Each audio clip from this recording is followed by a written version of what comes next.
అగ్గి నుండి తీయబడిన కొరివిలా ప్రముఖ శిల్పి చేతిలో ఉలిలా గురి తప్పని బాణంగాను మెరుగని వేగంలా రాయిలా ఓ షర్మిలా రాయిలా తెలంగాణలా రాయిలా ఓ షర్మిలా రాయిలా తెలంగాణలా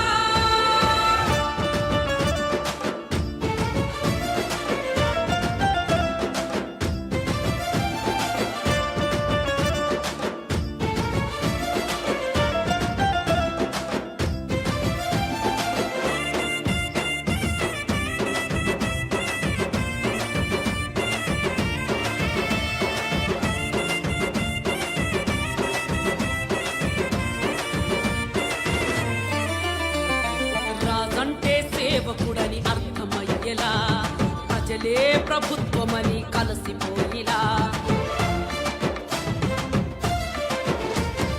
రాజంటే సేవకుడని అర్థమయ్యేలా ప్రజలే ప్రభుత్వమని కలసిపోయిలా స్వార్థాన్ని అనుగద్రొక్కి రాజ్యాన్ని తిరిగి కట్ట రాయిలా ఓ షర్మిలా రాయిలా మహారాణిలా రాయిలా ఓ షర్మిలా రాయిలా తెలంగాణలా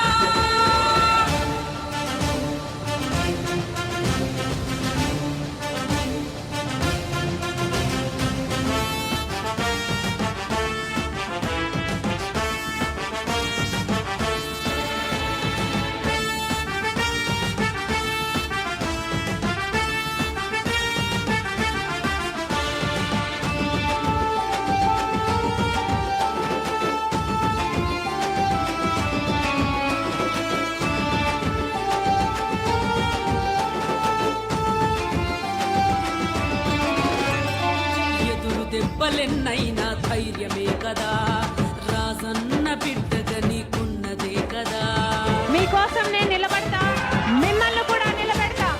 ఎదురు దెబ్బలెన్నైనా ధైర్యమే కదా రాజన్న బిడ్డగా నీకున్నదే కదా ప్రజాబలమే ఆయుధమై ప్రజల కొరకు కానుకవై రాయిలా ఓ షర్మిలా రాయిలా రాజన్న బిడ్డలా రాయిలా ఓ షర్మిలా రాయిలా తెలంగాణలా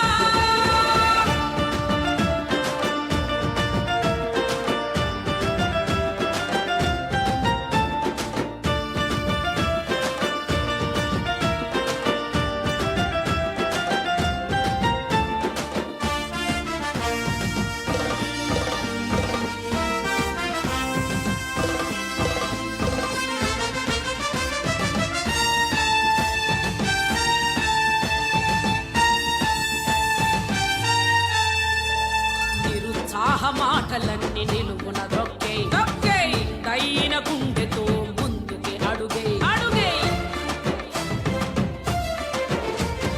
నిరుత్సాహ మాటలన్నీ నిలువున దొక్కే దైన గుండెతో ముందుకి అడుగే కలిగిన ఆశయంతో వెనుదిరుగని రోషంతో రాయిలా ఓ షర్మిలా రాయిలా వీర బిడ్డలా రాయిలా ఓ షర్మిలా రాయిలా తెలంగాణలా అగ్గి నుండి తీయబడిన కొరివిలా ప్రముఖ శిల్పి చేతిలో పులిలా అగ్గి నుండి తీయబడిన కొరివిలా ప్రముఖ శిల్పి చేతిలో పులిలా గురి తప్పని బాణంలాను పెరుగని వేగంలా రాయిలా ఓ షర్మిలా రాయిలా తెలంగాణలా రాయిలా ఓ షర్మిలా రాయిలా తెలంగాణలా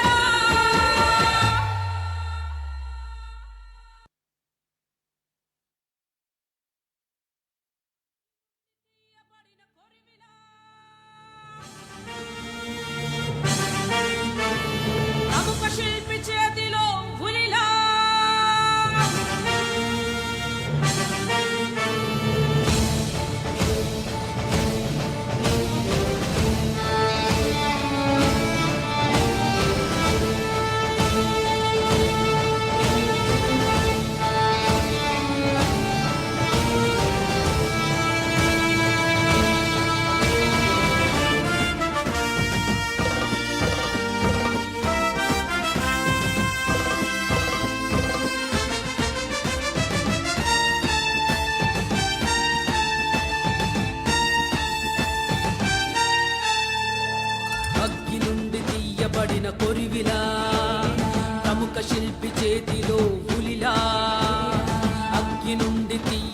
పడిన కొరివిలా ప్రముఖ శిల్పి చేతిలో పులిలా పులి తప్పని బాణంలాలు మెరుగని వేగంలా రాయిలా ఓ షర్మిలా రాయిలా తెలంగాణలా రాయిలా ఓ షర్మిలా రాయిలా తెలంగాణలా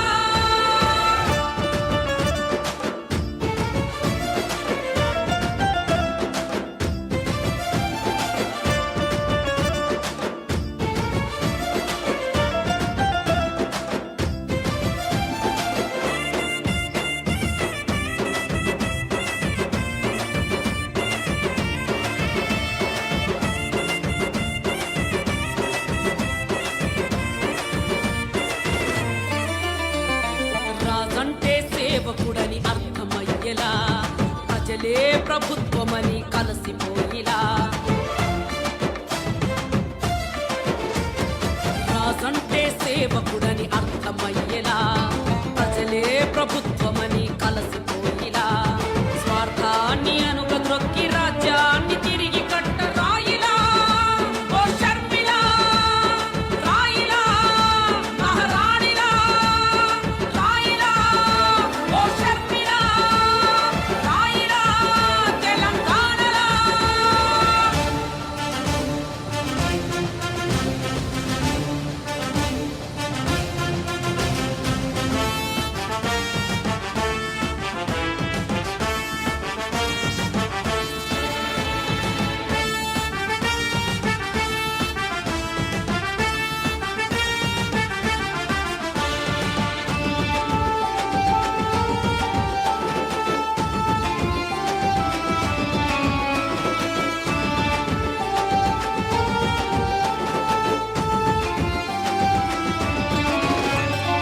ఎదురు దెబ్బలెన్నైనా ధైర్యమే కదా రాజన్న బిడ్డగా నీకున్నదే కదా మీకోసం నేను నిలబడతా మిమ్మల్ని కూడా నిలబెడతా ఎదురు దెబ్బలెన్నైనా ధైర్యమే కదా రాజన్న బిడ్డగా నీకున్నదే కదా ప్రజాబలమే ఆయుధమై ప్రజల కొరకు కానుకవై రాయిలా ఓ షర్మిలా రాయిలా రాజన్న బిడ్డలా రాయిలా ఓ షర్మిలా రాయిలా తెలంగాణలా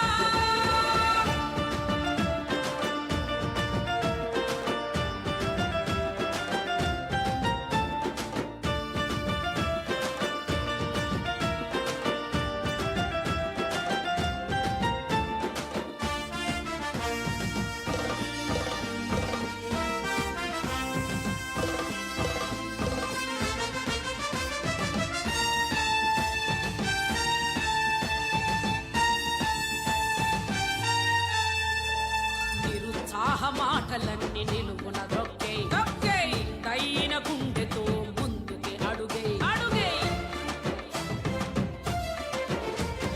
నిరుత్సాహ మాటలన్నీ నిలువున దొక్కే దైన గుండెతో ముందుకి అడుగే కలిగిన ఆశయంతో వెనుదిరుగని రోషంతో రాయిలా ఓ షర్మిలా రాయిలా వీర బిడ్డలా రాయిలా ఓ షర్మిలా రాయిలా తెలంగాణలా అగ్గి నుండి తీయబడిన కొరివిలా ప్రముఖ శిల్పి చేతిలో పులిలా అగ్గి నుండి తీయబడిన కొరివిలా ప్రముఖ శిల్పి చేతిలో పులిలా పులి తప్పని బాణంలాలు పెరుగని వేగంలా రాయిలా ఓ షర్మిలా రాయిలా తెలంగాణలా రాయిలా ఓ షర్మిలా రాయిలా తెలంగాణలా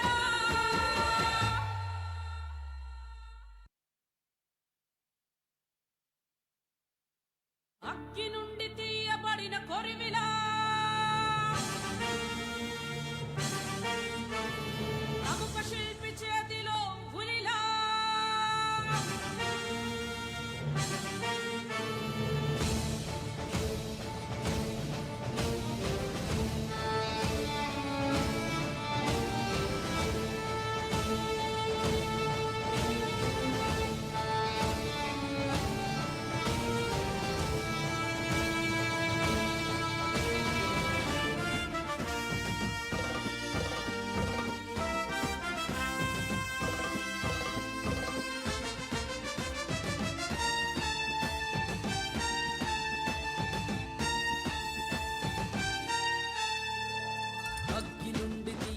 తీయబడిన కొరివిలా ప్రముఖ శిల్పి చేతిలో పులిలా అగ్గి నుండి తీయబడిన కొరివిలా ప్రముఖ శిల్పి చేతిలో పులిలా పులి తప్పని బాణంలాలు మెరుగని వేగంలా రాయిలా ఓ షర్మిలా రాయిలా తెలంగాణలా రాయిలా ఓ షర్మిలా రాయిలా తెలంగాణలా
మీడియా మిత్రులకు హార్టీ వెల్కమ్. తెలంగాణ గడ్డ మీద వైఎస్ఆర్ తెలంగాణ పార్టీ పేరుతో కొత్త పార్టీ స్థాపించడం జరిగింది. ఆ సందర్భంగా we thought we should take a few questions from you. So we welcome you. Thank you for coming here. We open the floor for questions.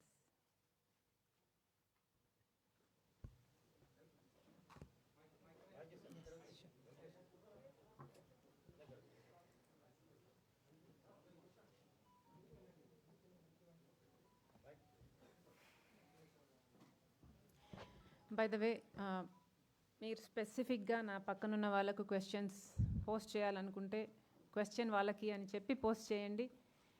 Otherwise, it will be assumed like you're posting it to me.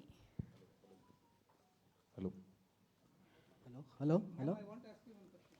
Sure. See, the inevitable question that you are going to face from Telangana people will be that Rajshekar Reddy, when he was alive, he was against Telangana, and how are you going to answer that? Because you want to restore Rajendra Rajyam. తెలుగులో చెప్పాలంటే తెలుగులో చెప్తాను. Because మీరు అంటున్నది రాజశేఖర రెడ్డి గారు తెలంగాణకి వ్యతిరేకం కనుక ఇక్కడ ఎలా పార్టీ పెడుతున్నారు అన్నది మీరు అడిగిన సమాధానం ఏం చెప్తామని మీరు అడిగారు. నైస్ క్వశ్చన్ అండి. వైఎస్ఆర్ గారు తెలంగాణకు వ్యతిరేకి అవునా కాదా అన్నది ఎవరైనా మీలో ఎవరైనా మీ గ్రామాలకు వెళ్ళి వైఎస్ఆర్ గారు తెలంగాణకు వ్యతిరేకి కాదా, తెలంగాణకు మంచి చేశాడా, తెలంగాణకు ద్రోహం చేశాడా అని మీలో ఎవరైనా అందరైనా మీ గ్రామాలకు వెళ్ళి అడగండి. ఎంతమంది విద్యార్థులకు ఫీజు రీయింబర్స్మెంట్ ఇచ్చాడు, ఎంతమందికి ఆరోగ్యశ్రీ ఇచ్చాడు, ఎంతమంది ప్రాణాలు నిలబడ్డాయి, ఎంతమందికి ఇల్లులు కట్టించాడు. 5 సంవత్సరాలు ముఖ్యమంత్రిగా ఉంటే 46 లక్షల ఇల్లులు కట్టారు. ఇప్పుడున్న ముఖ్యమంత్రి గారు 1,00,000 కూడా కట్టలేదు. ఎంతమందికి రాజశేఖర్ రెడ్డి గారు ఎంత మేలు చేశాడు అన్నది తెలంగాణ ప్రజలలో తెలంగాణ గ్రామాలలో మీరు అడిగితే మీకు అర్థమవుతుంది. రాజశేఖర్ రెడ్డి గారు తెలంగాణకు వ్యతిరేకి కాదు, తెలంగాణ ఏర్పాటుకు వ్యతిరేకి కాదు. 2000 సంవత్సరంలోనే రాజశేఖర్ రెడ్డి గారు 41 ఎమ్మెల్యేలతో మెమరాండం తయారు చేసి ప్రత్యేక రాష్ట్రం అవసరము అని చెప్పిన నాయకుడు వైఎస్ఆర్ గారు. 2004లో 2009లో స్టేట్ మేనిఫెస్టోలో కాదు, యూపీఏ మేనిఫెస్టోలో తెలంగాణకు అవసరం ఉంది అని చెప్పిన నాయకుడు కూడా వైఎస్ఆర్ గారే. వైఎస్ఆర్ గారు ముఖ్యమంత్రిగా అయినప్పటి నుంచి తెలంగాణ ప్రాంతం వారికి నిర్లక్ష్యానికి లోనయ్యాం మేము అన్న భావన ఉంది కనుక ఆ భావన తీసేయడానికి ప్రతి విషయంలోనూ తోడ్పడ్డారు. నీటి విషయంలో అయితేనేమి, బడ్జెట్ కేటాయింపులు అయితేనేమి, ఇరిగేషన్ అయితేనేమి, పథకాలు అయితేనేమి, ఇలా ఏది తీసుకున్నా తెలంగాణ ప్రజలకు న్యాయం జరిగేలా తెలంగాణ ప్రజలకు పెద్దపీట వేసిన నాయకుడు వైఎస్ఆర్ గారు. వైఎస్ఆర్ గారు ఉన్నప్పుడు తెలంగాణ ప్రజలకు భయం కలగలేదండి. వైఎస్ఆర్ గారు చనిపోయిన తర్వాత మా గతి ఏమవుతుంది, తెలంగాణ ప్రజల బ్రతుకులు ఏమవుతాయి, ఈ రాష్ట్రం కుక్కలు చింపిన విస్తర అవుతుందా, మా పరిస్థితి ఏమిటి అని భయం పుట్టింది రాజశేఖర రెడ్డి గారు చనిపోయిన తర్వాత. రాజశేఖర రెడ్డి గారు చనిపోయిన తర్వాత కాదా శ్రీకాంతాచారి ఆత్మాహుతి చేసుకున్నది? అప్పుడు కాదా మలిదశ ఉద్యమం మొదలైంది? ఎప్పుడు మొదలైంది? రాజశేఖర రెడ్డి గారు ఉన్నప్పుడు టీఆర్ఎస్ పార్టీకి వచ్చింది పట్టుమని 10 సీట్లు. రాజశేఖర రెడ్డి గారు తెలంగాణ ప్రజలను తన గుండెల్లో పెట్టుకొని చూసుకున్నాడు. రాజశేఖర రెడ్డి గారు ముమ్మాటికి తెలంగాణకు వ్యతిరేకి కాదు కాదు కాదు. మేడం, నా పేరు వెంకటరాజు, V6 వెలుగు. షర్మిల ఒకప్పుడు హైదరాబాదును పాకిస్తాన్తో పోల్చారు. ఇక్కడ మీరు పార్టీ పెట్టారు, దీన్ని ఎలా సమర్థించుకుంటారు? రెండో విషయం ఏంటంటే మీ అన్నతో ఉన్న విభేదంతోనే ఇక్కడ పార్టీ పెట్టారనే విమర్శలు ఉన్నాయి. అక్కడ కూడా పార్టీ పెట్టవచ్చు కదా, రాజన్న రాజ్యం అక్కడ కూడా తీసుకురావచ్చు కదా.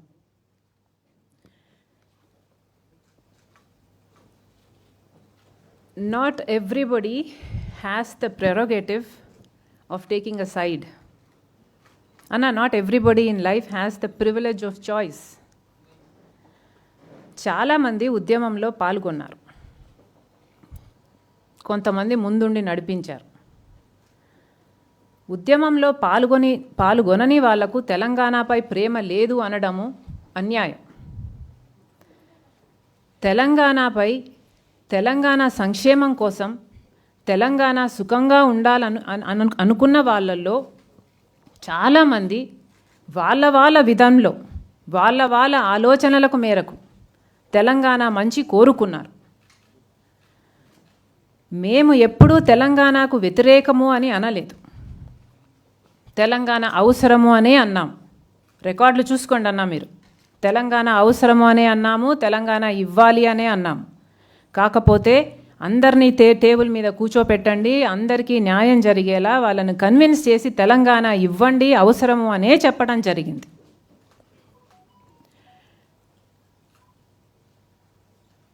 మీరు క్రొనలాజికల్గా చూస్తే ఆ మాటలు ఎందుకు మాట్లాడాల్సి వచ్చిందో కూడా అర్థమవుతుంది. మీరు ద ఎస్టీమ్డ్ 4th ఎస్టేట్, మీరు టెక్స్ట్ను కాంటెక్స్ట్లోంచి తీయకండి. ఏ దానికైనా ప్రిటెక్స్ట్ ఉంటుంది, క్రొనలాజికల్ ఆర్డర్ ఉంటుంది. ఆర్డర్ ప్రకారం చూస్తే ఆ రోజు మాట్లాడిన మాటలు ఆంధ్ర వాళ్ళను వెళ్ళగొడతాము, వాళ్ళ ఆస్తులను ఆక్రమించుకుంటాము, వాళ్ళ సంస్థలు మూయించేస్తాము లాంటి మాటలు మాట్లాడితే వచ్చిన రియాక్షన్ అది. ఇది ఎలా ఉందంటే నక్కతోక చూపించి పులి అన్నట్టుంది. సంబంధం లేదు. ఈరోజు తెలంగాణ ఒక రియాలిటీ, నా reality. I respect that reality. ఇది నా గడ్డ, ఈ గడ్డకు మేలు చేయడానికే వచ్చాం. మీ ఇంకో క్వశ్చన్, జగన్మోహన్ రెడ్డి గారితో నేను విభేదిస్తున్నాను, నేను అలిగి అని కదా మీరు చెప్పింది. ఎవరన్నా అలిగితే పుట్టింటికి వెళ్ళడం మానేస్తారన్నా, పుట్టింటోళ్ళతో మాట్లాడడం మానేస్తారు, ఎవరు పార్టీలు పెట్టరు. ఇది ప్రజల పార్టీ, ఇది ప్రజల మేలు కోసం పెట్టిన పార్టీ. మా నాన్న ప్రేమించిన తెలంగాణ ప్రజలకు అన్యాయం జరుగుతుంది కనుక, ఆయన ఆశయాలు ఇక్కడ ఆశయాలకు ఫెయిల్ అయ్యింది కనుక ఈ పార్టీ పెట్టడం జరిగింది. ఎవరి మీద అలిగి పెట్టింది కాదు ఇది. ఇది గుండెల్లో నుంచి పుట్టిన పార్టీ, ప్రజల కోసం నిలబడే పార్టీ, వాళ్ళ కోసం పోరాడే పార్టీ, వాళ్ళ మేలు కోసం పనిచేసే పార్టీ. ఈ పార్టీలో వైఎస్ఆర్ అన్న పేరుంది. ఈ పార్టీని అవమానించినప్పుడల్లా వైఎస్ఆర్ గారిని అవమానిస్తున్నారు. దయచేసి ఎవరే కానీ ఎప్పుడే కానీ ఈ పార్టీ నేను ఎవరితోనో విభేదించి పెట్టిన పార్టీగా చూడొద్దండి. ఇది తెలంగాణ ప్రజల కోసం, వాళ్ళ మేలు కోసం, వాళ్ళకు అన్యాయం జరుగుతుంది గనుక నేను వచ్చి ఇక్కడ నిలబడి ప్రశ్నించాలని, వాళ్ళు ఆశీర్వదిస్తే వాళ్ళకు నమ్మకంగా సేవ చేయాలని వచ్చి వైఎస్ఆర్ తెలంగాణ పార్టీ పెట్టడం జరిగింది. మేడం, శ్రీనివాస్ అండి, ఏబిఎన్ ఆంధ్రజ్యోతి. మేడం, పార్టీ ఎప్పుడైతే మీరు నిర్ణయం తీసుకున్న తర్వాత, పార్టీని ప్రకటించిన తర్వాత ఇప్పటివరకు రాజకీయ వర్గాల్లో పబ్లిక్లో జరుగుతున్నట్టు చర్చ ఒకటి. అసలు తెలంగాణ గడ్డ మీద కొత్త పార్టీలకు వాక్యూమ్ ఏముంది? ముఖ్యంగా వైఎస్ఆర్ విషయానికి వస్తే ఆయన ముఖ్యమంత్రిగా ఉన్న రోజుల్లోనే అసెంబ్లీ సాక్షిగానే తెలంగాణకు రావాలంటే వీసాలు తీసుకొని రావాల్సి ఉంటుంది అన్నటువంటి కీలక వ్యాఖ్యలు చేసినటువంటి అంశం. తెలంగాణ వ్యతిరేకి అన్నటువంటి ఒక ముద్ర, కీలకమైనటువంటి ముద్ర. అంటే ఈ టైంలో, ఇటువంటి సిచ్యువేషన్ టైంలో పబ్లిక్ ఒక అధికార పార్టీ టీఆర్ఎస్ని కాదని, కాంగ్రెస్ని కాదని, బీజేపీ కాదని మీ వైపు ఆదరిస్తారు, మీ వైపు ఉంటారు, మీ పార్టీని అధికారంలోకి తీసుకొస్తారని ఏ అంచనాతో వస్తున్నారు? ఎందుకు పెట్టకూడదండి? ఇక్కడ ఎందుకు పెట్టకూడదు? ఇప్పుడు ఎందుకు పెట్టకూడదండి? నిరుద్యోగులు ఆత్మహత్యలు చేసుకోవట్లేదా? రైతులు ఆత్మహత్యలు చేసుకోవట్లేదా? మహిళలు అప్పులు చేసి బంగారు తాకట్టు పెట్టి ఇల్లు నడుపుకుంటున్న పరిస్థితి ఇది. బీసీలకు న్యాయం జరుగుతుందా? ఎస్సీ ఎస్టీలకు అభివృద్ధి జరుగుతుందా? వాళ్ళని పట్టించుకునే వాళ్ళు ఉన్నారా? వాళ్ళ మాన ప్రాణాల కన్నా కనీసం రక్షణ ఉందా? దళితులకు భూమి ఇచ్చారా? ఫీజు రీయింబర్స్మెంట్ ఉందా? ఆరోగ్యశ్రీ ఉందా? ఫోన్ చేసిన 20 నిమిషాలకు 108 వస్తుందా? మీరే చెప్పండి. పక్కా ఇల్లు ఇస్తామన్నారు, 2 బెడ్రూమ్లు ఇస్తామన్నారు, మీకు కూడా ఇస్తామన్నారు, ఇచ్చారా? ఎందుకు పెట్టకూడదండి? పెట్టాల్సిన అవసరం ఉంది, ఇక్కడే పెట్టాల్సిన అవసరం ఉంది, ఇప్పుడే పెట్టాల్సిన అవసరం ఉంది. కనుకనే ఇక్కడ తెలంగాణ పార్టీలో వైఎస్ఆర్ తెలంగాణ పార్టీ స్థాపించడం జరిగింది. నెక్స్ట్. మేడం, నేను సుధీర్, ఎన్టీవీ అండి. హాయ్. కేంద్రము కృష్ణా గోదావరి బోర్డులకు సంబంధించి గెజిట్ విడుదల చేసింది. దీన్ని తెలంగాణ ప్రభుత్వం తీవ్రంగా వ్యతిరేకిస్తుంది. దీనిపై మీ స్టాండ్ ఏంది? మీరు ఏ విధంగా పోరాటం చేయబోతున్నారు? కృష్ణా రివర్ వాటర్ బోర్డు అయినా, గోదావరి రివర్ వాటర్ బోర్డునైనా, ఏ ప్రభుత్వాలైనా, కేసీఆర్ గారైనా ఎప్పుడైనా సీరియస్గా తీసుకున్నారా అండి? మీటింగ్లకు పిలిస్తే పోవాల్సిన బాధ్యత వీళ్ళకు లేదా? ఎందుకు వెళ్ళలేదంట? ఇప్పుడు వెళ్ళలేదు కనుక, సీరియస్గా తీసుకోవడం లేదు కనుక వాళ్ళంతా సీరియస్ గెజెట్ విడుదల చేయడం జరిగింది. కేసీఆర్ గారి తప్పు లేదా దీంట్లో? కేంద్రం బాధ్యత ఏమిటి? పెద్ద అన్నగా సంబంధించిన వారిని అందరినీ కూర్చోబెట్టి పరిష్కరించాల్సిన బాధ్యత వాళ్ళకు లేదా? ఉందండి, అందరికీ ఉంది. మా స్టాండు దీని మీద, ఏ రివర్ అయినా, కృష్ణా రివర్ అయినా, గోదావరి రివర్ అయినా, ఏ ప్రాజెక్ట్ అయినా, ఒక్క చుక్క నీటి బొట్టు తెలంగాణకు చెందాల్సిన ఒక్క చుక్క నీటి బొట్టును కూడా మేము వదులుకోం. ఇతర ప్రాంతాలకు చెందాల్సిన ఒక్క చుక్క నీటి బొట్టును కూడా మేము అడ్డుకోం. తెలంగాణ ప్రాంతానికి, ఈ గడ్డకు, ఈ గడ్డ ప్రజలకు ఎక్కడైనా అన్యాయం జరుగుతుంది అంటే మేము ఎక్కడికైనా వెళ్ళి పోరాటం చేస్తాం, ఢిల్లీకైనా వెళ్ళి పోరాటం చేస్తాం. మేము తెలంగాణ గడ్డ బిడ్డల మంచి కోరేవాళ్ళం. గెజెట్ గురించి అంటారా? ఈరోజే వచ్చినట్టుంది అది. Will get in to the details, will further elaborate and take a stand on that. But మా బేసిక్ స్టాండ్ అయితే దిస్. మేడం మేడం శశికాంత్, వెలుగు పేపర్ అన్న. మేడం, ఇప్పుడు ఎందుకు పెట్టకూడదు ఇక్కడ పార్టీ అన్నారు. ఇక్కడే ఎందుకు పెట్టినరు, అక్కడ ఎందుకు పెట్టలేదు? ఏపీలో అక్కడ రాజన్న సంక్షేమ రాజ్యం అక్కడ ఉందా? ఏ నినాదంతోనైతే మీరు వస్తుండ్రో మరి అది అక్కడ ఉందా? ఇక్కడే ఎందుకు పెట్టారు? రాజన్న రాజ్యం కావాలా, రాక్షస పాలన కావాలా అన్నది ప్రజలు నిర్ణయించుకుంటారు. అక్కడ ఒక రాక్షస రాజ్యం ఉన్నింది కనుకనే మాకు ఈ టెక్కులు, హైటెక్కులు వద్దనే, ఇస్తాంబుల్, టర్కీలు వద్దనే అక్కడ ఒక పార్టీని ఎన్నుకోవడం జరిగింది. ఎన్నుకొని 2 సంవత్సరాలే అయ్యింది. రాజన్న రాజ్యం స్థాపిస్తున్నట్లే కనిపిస్తుంది. ఒకవేళ వాళ్ళు అది చెయ్యకపోతే ఆ ప్రభుత్వాన్ని కూడా ప్రజలు సహించరు. ప్రజలు ultimate decision makers. They are the kings. Chief minister అంటే సీఎం కాదు, సీఎం అంటే చీఫ్ మినిస్టర్ కాదు, సీఎం అంటే the common man. The power lives with the common man. నమస్తే అండి, నా పేరు శేఖర్, నేను ఐ న్యూస్ నుంచి వచ్చాను. వైఎస్ఆర్ ఆశయాలకు వైఎస్ఆర్ వారసత్వాన్ని దృష్టిలో పెట్టుకొని కొనసాగింపుగా జగన్మోహన్ రెడ్డి ఏపీలో పార్టీ పెట్టారు. దానికి సపోర్ట్గా మీరు అక్కడ ప్రభుత్వం ఏర్పడేంత వరకు పోరాటం చేశారు, పాదయాత్రలు చేశారు. ఆ 7.5 సంవత్సరాల్లో తెలంగాణ ఉద్యోగుల గురించి కానీ, తెలంగాణ అభివృద్ధి గురించి కానీ, తెలంగాణ ప్రాంతం గురించి ఎప్పుడు కూడా మీరు మాట్లాడలేదు. 7.5 సంవత్సరాల తర్వాత ఇక్కడ ఎందుకు వచ్చి ఫైట్ చేయాల్సి వస్తుంది అన్నది ఒక క్వశ్చన్. రెండో క్వశ్చన్, కేటీఆర్ మీ గురించి స్పందించారు ఫస్ట్ టైం. వారంలో 7 రోజులు ఉంటే ఒక్కో రోజు ఒక్కో వ్రతం చేస్తారు. షర్మిల కూడా అట్లే చేస్తూ ఉన్నారు. పెద్దగా పట్టించుకోవాల్సినటువంటి అవసరం లేదు అన్నది కేటీఆర్ అంటూ ఉన్నారు. మూడో క్వశ్చన్ ఏంటంటే, మీరు రాజన్న సంక్షేమం తెస్తాను అని చెప్పి మీరు అంటూ ఉన్నారు. ఏంటి అసలు మీ ప్లాన్ ఏంటి? తెలంగాణ రాష్ట్రంలో మీ పార్టీ ప్రణాళికలు ఏ రకంగా ఉన్నాయి? కేటీఆర్ అంటే కేటీఆర్ ఎవరమ్మా? ఓ కేసీఆర్ గారి కొడుకా? కేసీఆర్ గారు మహిళలని గౌరవించారు. మరి కేసీఆర్ గారి కొడుకు గారు మహిళల్ని గౌరవిస్తారని నేను అనుకోవాలా? ఎంతమంది మహిళలు ఉన్నారండి టీఆర్ఎస్ పార్టీలో? ఎంతమందిని నిలబెట్టారు? ఎంతమందిని గెలిపించుకున్నారు? ఎంతమంది మంత్రులను చేశారు? ఒక్క మంత్రన్న మహిళ ఉందా అండి? ఒక్క ఆమె ఉందా? వాళ్ళ పార్టీ అయినా పక్క పార్టీ నుంచి తెచ్చుకున్నారా? ఎంతమంది? వీళ్ళు మహిళల గురించి మాట్లాడతారా? వీళ్ళ దృష్టిలో, కేటీఆర్ గారి దృష్టిలో మహిళలంటే వంటింట్లో ఉండాలి, వ్రతాలు చేసుకోవాలనే అర్థము. అంతేగా? అంతేగా? వాళ్ళ మీటింగ్లు జరుగుతాయి, ఎక్కడన్నా మహిళలు కనిపిస్తారా? వాళ్ళ అధికార కార్యక్రమంలో ఒక మహిళా సర్పంచ్ ఉంటే ఆమె కుర్చీ అన్న వేశారండి? ఏ శతాబ్దంలో బతుకుతున్నామండి? తెలంగాణ ఎక్కడుందండి?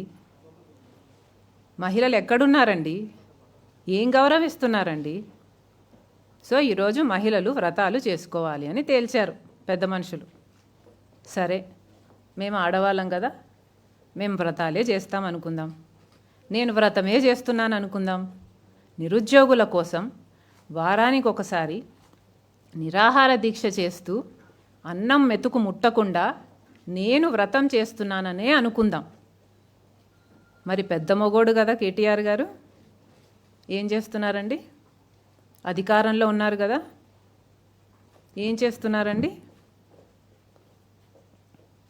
చెప్పండి, మీరు చెప్పండి, ఏం చేస్తున్నారండి?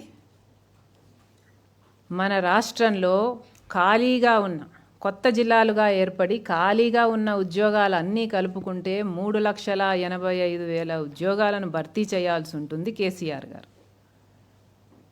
ఇంపనండి, ఉద్యోగాలన్నీ ఇమ్మనండి, నోటిఫికేషన్లు ఇమ్మనండి, భర్తీ చేయమనండి. నా వ్రతం ఫలించిందని నేను అనుకుంటా, పెద్ద మగోడు కదా సాధించాడని కూడా అనుకుంటా. Okay? How do you plan to take forward your party, because you have just recently launched a party, and we see that the BJP and the Congress here are turning out to be one of the biggest opposition. So do you see your party turning out to be a big opposition for the Chief Minister and for the TRS party? And my next question is on the water issue which is going on. You had earlier stated that center is not doing anything and they should resolve this issue which is going on since so many years. So what's your stand on that? I do not think that BJP or the Congress is playing their part in this state of Telangana. The BJP leader says he has evidence against the Chief Minister but doesn't do anything about it. If indeed he has a deal, and if indeed he has no nexus with the Chief Minister, why doesn't he put them out? What is his problem? Definitely they are working hand in glove. And the Congress party is completely sold out to the TRS party. Practically there is no opposition here.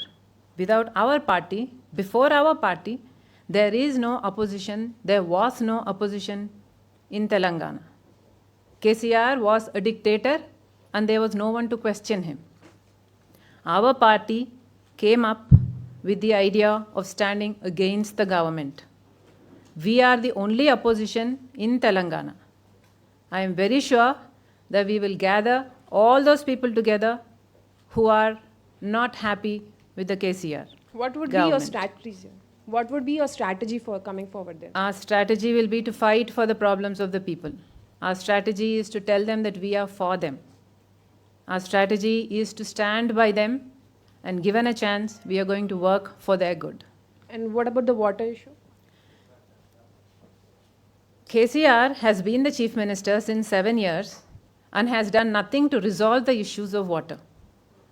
At any given point of time, like he says he is friends with the chief minister of Andhra, they could have sat down, they could have resolved their issues any time they wanted. What is the need of him to raise this water issue right now? Why do you think he is doing it?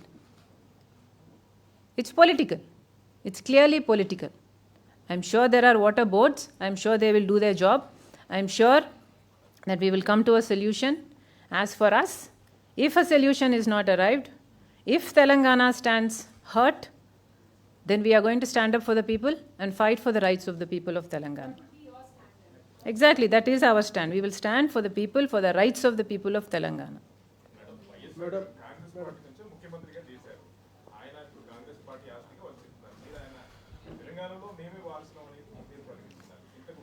Hello ఒక్క నిమిషం, మీ క్వశ్చనే wrong. Congress party Rajasekhar Reddy గారిని chief minister చెయ్యలేదండి. ఒక్కసారి చరిత్ర తిరగేసుకుంటే Congress party చచ్చిపోయిన party. 2004 కల్లా చచ్చిపోయిన party Congress party. Congress party అనుమతి కూడా ఇవ్వలేదు రాజశేఖర్ రెడ్డి గారు పాదయాత్ర చేస్తానంటే. ఇవ్వకపోయారు, దొబ్బేయండి అని రాజశేఖర్ రెడ్డి గారు పాదయాత్ర చేస్తే, ప్రజలకు భరోసా కల్పిస్తే, ఆయన విశ్వసనీయత చూసి, ఆయన ముఖం చూసి ఒక్కసారి కాదు 2 సార్లు అధికారాన్ని కట్టబెట్టింది రాజశేఖర్ రెడ్డి గారికి, కాంగ్రెస్ పార్టీకి కాదు. ఇక్కడ చాలా మిస్టేక్ ఉంది మీ క్వశ్చన్లో శ్రీనివాస్ గారు. కాంగ్రెస్ పార్టీని నిలబెట్టింది రాజశేఖర్ రెడ్డి గారు. తన భుజాన భారాన్నంతా వేసుకొని 2 సార్లు అధికారంలోకి తెచ్చింది కాంగ్రెస్ని రాజశేఖర్ రెడ్డి గారు. కానీ కాంగ్రెస్ పార్టీ ఏం చేసిందండి? ఎన్టీఆర్ గారికి తెలుగుదేశం పార్టీ వెన్నుపోటు పొడిచినట్టే కాంగ్రెస్ పార్టీ వైఎస్ఆర్ గారికి వెన్నుపోటు పొడిచింది. పడవలేదా? వైఎస్ఆర్ గారు చనిపోయిన తర్వాత ఆయన పేరుని ఎఫ్ఐఆర్లో చేర్చింది కాంగ్రెస్ పార్టీ. సిగ్గు లేకుండా వీళ్ళు వారసులని చెప్పుకుంటున్నారా? కాంగ్రెస్ పార్టీలో ఎంతోమందికి రాజకీయ జన్మనిచ్చింది రాజశేఖర్ రెడ్డి గారు. వీళ్ళ వారసులు సిగ్గుండాలి చెప్పుకోవడానికి. And myself, Shravani from TV9 ma'am. 2019 elections టైంలో అంటే చాలామంది కార్యకర్తలు అవ్వచ్చు అవుట్ ఆఫ్ ద పార్టీ ఒక టాక్ ఏంటంటే, కడప ఎంపీ టికెట్ మీకు ఇచ్చుంటే ఇక్కడ పార్టీ పెట్టాలనే ఆలోచన షర్మిల చేసేవారు కాదేమో, first question. And second question, మొన్న వైఎస్ఆర్ గారికి పోటీలు పడి మరి పాలాభిషేకాలు పూలదండలతో నివాళులు అర్పించటాలు ఇవన్నీ మీరు చూశారు. అండ్ ఆల్మోస్ట్ 4 పార్టీలు ఆయన ఓన్ చేసుకొని మా నాయకుడు అంటే మా నాయకుడు అని చెప్తూ ఉన్న పరిస్థితులు, వీటి మీద మీ కామెంట్. మళ్ళీ చెప్తున్నాను శ్రావణి, ఇక్కడ పార్టీ పెట్టడానికి కారణం నేను కాదు. ఇక్కడ పార్టీ పెట్టడానికి కారణం తెలంగాణ ప్రజల బాగోగులు. తెలంగాణ ప్రజలకు ఇక్కడ అన్యాయం జరుగుతుంది. 7 ఏళ్లగా కేసీఆర్ గారి పాలన చూశాము. 7 ఏళ్లగా కేసీఆర్ గారు సాధించింది ఏమీ లేదు. 7 ఏళ్లలో నిరుద్యోగం రేటు 4 ఇంతలు పెరిగింది. ఈరోజు అన్ఎంప్లాయ్మెంట్లో మన రాష్ట్రము అత్యధిక స్థానంలో ఉంది. ఆత్మహత్యల్లో కూడా అంతే, రైతుల ఆత్మహత్యల్లో కూడా అంతే. ఇన్ని లక్షల కోట్లు అప్పులు తెచ్చి ఏం చేశారండి? ఒక్కడికన్నా ఒక ఇల్లు కట్టారా? లేకపోతే ఒక్కడికన్నా ఒక ఉద్యోగం ఇచ్చారా? ఎవరి జోబులోకి వెళ్ళినాయి ఈ డబ్బులన్నీ? కేసీఆర్ గారు తనకిచ్చిన అవకాశాన్ని దుర్వినియోగం చేశారు. కేసీఆర్ గారు ఒక చీఫ్ మినిస్టర్గా ఫెయిల్ అయ్యాడు. కేసీఆర్ గారు అన్యాయం చేశాడు కనుకనే ఈరోజు ఈ రాష్ట్రంలో 54 లక్షల మంది మేము నిరుద్యోగులము అని ప్రభుత్వానికే దరఖాస్తు చేసుకున్నారు. దరఖాస్తు చేసుకున్న వారే 54 లక్షల మంది ఉంటే చేసుకునే వారు నిరుద్యోగులు ఇంకెంతమంది ఉన్నారు? కేసీఆర్ గారి బాత్రూములలో బుల్లెట్ ప్రూఫ్ అంట. అంటే ఆయన ప్రాణాలకు విలువ ఉంది, నిరుద్యోగుల ప్రాణాలకు విలువ లేదా? ఆత్మహత్యలు చేసుకుంటున్నారండి చిన్న పిల్లలు. కేసీఆర్ది గుండెనా బండనా? ఇక్కడ అవసరం ఉంది కనుక పార్టీ పెట్టాం. ఇక్కడ ప్రజలకు పోరాడాల్సిన శక్తి కావాల్సి ఉంది కనుక పార్టీ పెట్టాం. నాకేదో పదవి రాలేదనో, నాకేదో అసంతృప్తి ఉందనో ఇక్కడ పార్టీ పెట్టడం, this is not true, not true, not true. మళ్ళీ మళ్ళీ చెప్తున్నాను. ఒక పార్టీ అంటే ప్రజలు, ఒక పార్టీ అంటే కార్యకర్తలు, ఒక పార్టీ అంటే నాయకులు, ఒక పార్టీ అంటే ఒక ఆర్గనైజేషన్, ఒక పార్టీ అంటే ఒక ఎస్టాబ్లిష్మెంట్. ఎవరున్నా లేకపోయినా ఎస్టాబ్లిష్మెంట్ జరగాలి. నేనున్నా లేకపోయినా ఈ పార్టీ కొనసాగాలి. వైఎస్ఆర్ తెలంగాణ పార్టీలో వైఎస్ఆర్ గారి పేరుంది. అది ఈ పార్టీ పేరు. మహానేత పేరు పెట్టుకొని పార్టీ పెట్టడం జరిగింది. ఎందుకు పెట్టాం? మహానేత ఆశయాల కోసం పెట్టిన పార్టీ ఇది. ఎవరి మీదనో అలిగి పెట్టింది కాదు. మళ్ళీ చెప్తున్నాను, please don't bring this up again. ఈ పార్టీకి ఒక శాంక్టిటీ ఉంది, ఈ పార్టీకి ఒక పర్పస్ ఉంది.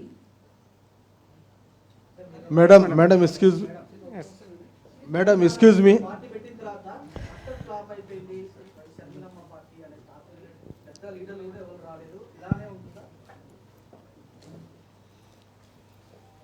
సింహము సోలోగా ఉంది కదా అని భయపడదండి. Excuse me, ma'am. Excuse me, ma'am. Let me finish. The one gentleman has asked me a question. Please let me complete it. నేను ఒంటరిని కదా అని నాకెప్పుడూ భయం అయ్యలేదు. నేను ఒంటరిని కదా అని నాకెప్పుడూ బాధ కలగలేదు. కోట్ల మంది తెలుగు ప్రజల గుండెల్లో వైఎస్ఆర్ గారు ఇంకా బ్రతికే ఉన్నారు. నేను ఒంటరిని కాను. జంపింగ్ జపాంగులు నాకు అవసరం లేదు. నాకు నిఖాసైన నాయకులు కావాలి. పక్కన చూస్తున్నారు సోమన్న గారు, ఈ పక్కన చూస్తున్నారు ఇందిరమ్మ. ఇందిరమ్మ అంటది, అక్క ఆపద్ బాంధు అని ఒక స్కీమ్ ఉన్నింది, రాజశేఖర రెడ్డి గారి చిన్న స్కీమ్. అది ఆయన చేసిన పెద్ద పెద్ద పనులలో అదొక చిన్న స్కీమ్. దాంట్లో చాలామంది నష్టపోయారు, కేసేద్దాము, లీగల్గా పోరాడదాము అని. ఈమెకి ఏం పట్టిందండి లీగల్గా పోరాడడానికి? ఈమెకి ఏం అవసరం? ఈమె డబ్బు కట్టిందా? సోమన్న ప్రజల కష్టాలు చూసి ఈయన పెన్ను పెన్సిల్తో రాయడండి పాటలు, కన్నీళ్లతో రాస్తాడు. గుండె చించితే వచ్చిన రక్తంతో రాస్తాడు పాటలు. ఇలా కూర్చున్న ఒక్కొక్కరికి ఒక్కొక్క చరిత్ర ఉంది. ఇలా నాకు కావాల్సింది ప్రజల కోసం కష్టపడేవాళ్ళు. రాత్రనక పగలనక ఇల్లనక రోడ్డనగా ప్రజల కోసం తిరిగేవాళ్ళు. అర్ధరాత్రి వచ్చి ఎవరైనా తలుపు కొట్టినా, అన్నా నాకు ఈ సమస్య ఉంది అంటే తలుపు తీసి అవునా అని వాళ్ళ సమస్య తీర్చేవాళ్ళు. నాకు పెద్ద పెద్ద లీడర్లు అవసరం లేదు. ఆస్తులు కాపాడుకోవడం కోసం రాజకీయాల్లోకి వచ్చిన వాళ్ళు, ఆస్తులు సంపాదించుకోవడానికి కోసం రాజకీయాల్లోకి వచ్చిన వాళ్ళు నాకు అస్సలు అవసరం లేదు. నాకు ఇలాంటి వాళ్ళే కావాలి. దయచేసి ప్రజల కోసం పోరాడే వాళ్ళని వీళ్ళేనా ఇంతేనా అని చులకనగా మాట్లాడడం భావ్యం కాదు. నేను ప్రజల నుంచి నాయకుల్ని లేపుకుంటా, కార్యకర్తల నుంచి నాయకుల్ని లేపుకుంటా. ఒకరోజు ప్రభంజనం సృష్టిస్తాం, మీరు చూస్తారు, రాసుకోండి. ఒకరికి వచ్చిన ఆపర్చునిటీ రాని వాళ్ళు కూడా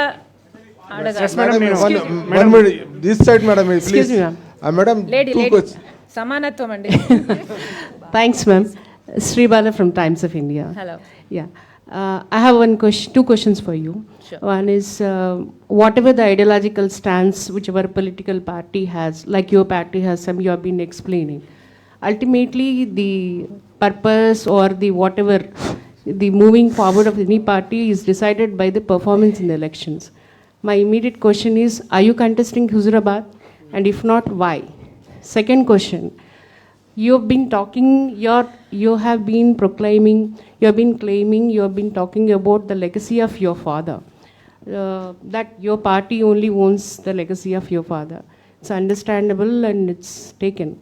I want to ask you personally, what will be the Sharmila's, will Sharmila be shadow of her father, or how is she going to emerge? Sharmila is going to be a replica of her father. Sharmila is going to stand for the ideology of her father. Sharmila is going to deliver what her father delivered and even much more. About your Huzurabad election, I'd like to take that question, answer that question in Telugu if you don't mind. హుజూరాబాద్లో ఎన్నికల ఎందుకు వచ్చాయండి? ఎందుకు వచ్చాయమ్మా? అన్న రాఘవన్న ఎందుకు వచ్చాయన్న? చెప్పండరా, మీకు తెలియదా? ఎదిరించే తత్వం ఉన్నోళ్ళు ఆ పార్టీలో ఉండొద్దు అని చెప్పి వాళ్ళని బదలాం చేసి బయటకు పంపితే రాజీనామా చేసి వాళ్ళ ముఖం మీద కొట్టినందుకు ఎలక్షన్ వచ్చింది. ఓహో, పగలు ప్రతీకారాల కోసం వచ్చిన ఎన్నికలా? ఏమన్నా అర్థం ఉందా అండి ఎన్నికలకు? ఈ ఎన్నికలతో ఎవరికైనా ప్రజలకు మేలు జరుగుతుందా అండి? ఉద్యోగాలు వస్తాయా ఎవరికైనా? రైతులకు ఏమైనా మేలు జరుగుతుందా? అవసరమా అండి ఎన్నికలు? ఈ ఎన్నికల్లో మళ్ళీ మేము పోటీ చేయాలా? చేస్తాం. 54 లక్షల మంది నిరుద్యోగులమన్నారు. అందరికీ ఉద్యోగాలు ఇవ్వండి, ఇస్తామని చెప్పండి, పోటీ చేస్తాం. దళితులకు 3 ఎకరాల భూములు అన్నారు, ఇస్తామని చెప్పండి, పోటీ చేస్తాము, గెలుస్తాం. అసలు అర్థమే లేని ఎన్నికలకు వాళ్ళ స్వార్థం కోసం, కుక్క నిలబెట్టినా గెలుస్తాము అన్న వాళ్ళ అహం కోసం, పగలు ప్రతీకారాల కోసం వచ్చే ఎన్నికల్లో నిలబడాలా? ఏం సాధిస్తున్నామండి? ఇందుకేనా ఎన్నికలు రావాలి ఒక డెమోక్రసీలో?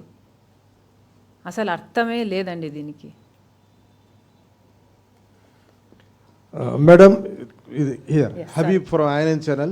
मैडम अब तक आप जो है माइनॉरिटीज़ इश्यू की बात नहीं करें. तेलंगाना में माइनॉरिटीज़ कई इश्यूज़ है और माइनॉरिटीज़ के तकरीबन 200 इंजीनियरिंग कॉलेज केसीआर बंद कर दिए, फीस रियम्बर्समेंट नहीं है.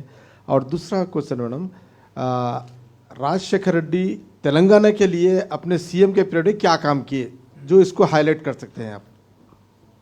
माइनॉरिटीज़ के लिए पूछ रहे हैं आप? सीएम साहब, वाईएसआर साहब माइनॉरिटीज़ के लिए क्या करे बोल के पूछ रहे हैं आप? नहीं वो करे, अब आपकी क्या स्ट्रेटेजी है माइनॉरिटीज इशू के ऊपर? अब तक कुछ भी आप नहीं बोले.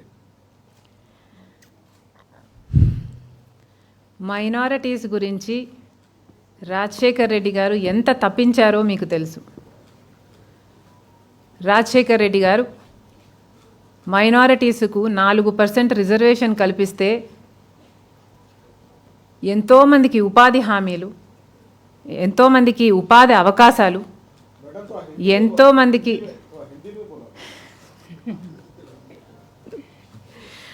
हम बाद में बात करेंगे, आपस में बात करेंगे. अब ये सबको समझ में आना ना, अब के लिए ऐसे रहने दीजिए. अन्ना, I am completing an answer. So ఏం చెప్తున్నా, కేసీఆర్ గారు 12% రిజర్వేషన్ ఇస్తానన్నాడు మైనారిటీల కోసం. ఏం చేశారు? ఎంత ఇచ్చారు? 4% ఉన్న రిజర్వేషన్ కనీసం 5% కన్నా 1% అన్నా లాగాడా? ఏం చేశారండి? వైఎస్ఆర్ గారు 4% రిజర్వేషన్ కల్పిస్తే ఎంతోమందికి ఉపాధి అవకాశాలు, ఎంతోమందికి చదువుకోలేని వారికి చదువుకునే అవకాశాలు కలిగాయి. మైనారిటీల కోసము కార్పొరేషన్లు ఏర్పాటు చేశాడు, లోన్లు ఇప్పించాడు, వాళ్ళ కాళ్ళ మీద వాళ్ళు నిలబడేటట్టు చేశాడు. మైనారిటీల కోసము రాజశేఖర్ రెడ్డి గారు చెయ్యనిది లేదు. అసలు వక్ఫ్ బోర్డు భూములు ఆక్రమణలకు గురైతే దాన్ని పట్టించుకునే దిక్కే లేకపోతే వైఎస్ఆర్ గారు జోక్యం చేసుకొని ఎంత దాంట్లో ఎఫర్ట్ పెట్టి ఆ భూములన్నీ స్వాధీనం చేసుకొని మళ్ళీ నమ్మకంగా వక్ఫ్ బోర్డుకే ఇచ్చారు. అంత నమ్మకంగా పనిచేశారు వైఎస్ఆర్ గారు. అందుకనే ఈ రోజు వరకు మైనారిటీస్ గుండెల్లో ఇంకా వైఎస్ఆర్ గారు ఉన్నారు. వాళ్ళు కూడా మర్చిపోయే వాళ్ళు కాదు. వైఎస్ఆర్ గారి బిడ్డగా మా నాన్న చేసింది కొనసాగించడమే కాకుండా అంతకంటే ఎక్కువ చేస్తానని మైనారిటీలకు నేను మాటిస్తున్నాను. ఎస్ మేడం, నేను